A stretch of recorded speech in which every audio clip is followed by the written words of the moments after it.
My name is Alex Stanback, and today we're going to be looking at stress in Drosophila. So let's start with what stress is. There could be like different ways to define stress.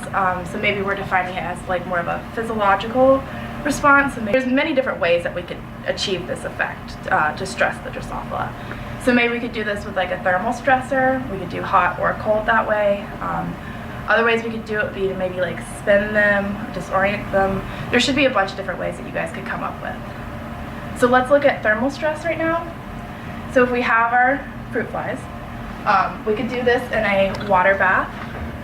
You can put them in a tube with food, or you could also do a tube without any food in it, so maybe that the adults like won't stick to the food.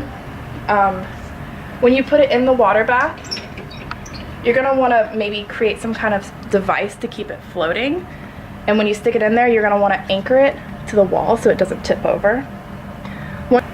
One consideration could be the condensation. The condensation on the walls could cause their wings to stick in the adults, so you want to take that into consideration. Another way you could do this would be to use a refrigerator or even an incubator, so you can put the flies in there. So when you do this, you need to decide on like how long you're going to do it, what temperature you're going to do it, and you need to make sure you do this with a control. So you're going to have your different diets and then a controlled diet, and then you're going to stress them all the same. Another way that we could look at stressing the fruit flies would be to deprive them of food. So we could put them in a tube, put like a damp paper towel in there so they have some moisture, and then look at either like time to death or how development is affected by this. So like you would think we're putting a nutritionally deficit fruit fly in there, and they may die quicker or they may develop slower than a fruit fly that was on a controlled diet.